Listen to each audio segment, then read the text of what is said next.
Once upon a time, in the vibrant town of Duckburg, Donald Duck was strolling down Main Street when he noticed a quaint little magic shop he had never seen before.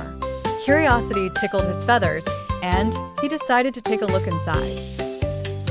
As Donald entered the shop, he was greeted by shelves stacked high with colorful tricks and illusions. Glimmering wands and twinkling magic kits called out to him from every corner. But what particularly caught his eye was an old, dusty magician's hat sitting on a shelf in the back. Without thinking, Donald picked up the hat and placed it proudly on his head. Abracadabra, he chanted playfully, imagining himself as Duckburg's next great magician. Just as he tipped the hat, out popped an entire deck of playing cards, swirling around him like a jovial tornado. Surprised but excited, Donald began to experiment with his newfound magical abilities. Placing his hand inside the hat, he felt around until his fingers stumbled upon something unusual. He pulled out a bouquet of flowers, then a rabbit who promptly hopped around his feet.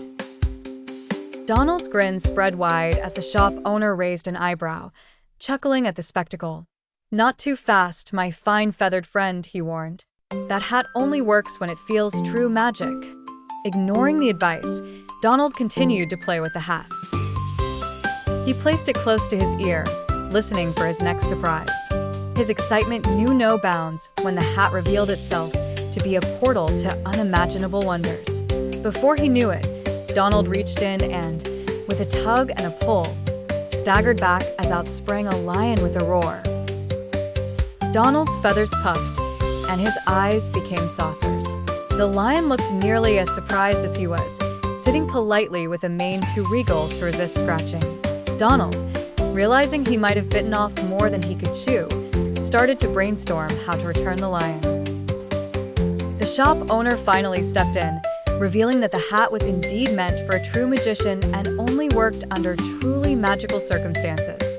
"Think happy thoughts, Donald," he advised sympathetically, "and maybe you'll find the magic to reverse all this." Donald took a deep breath, recalling joyous memories with his nephews Huey, Dewey, and Louie. That sense of happiness sparked a change, and with another wave of the hat, the lion disappeared in a puff of glittery smoke.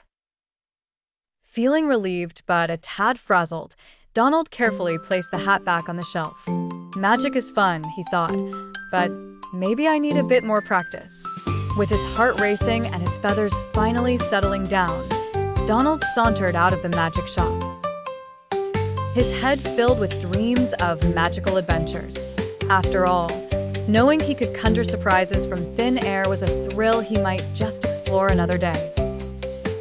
And from that day onwards, whenever he felt the urge to pull magic tricks, Donald always remembered it was the magic within himself that made it truly enchanting.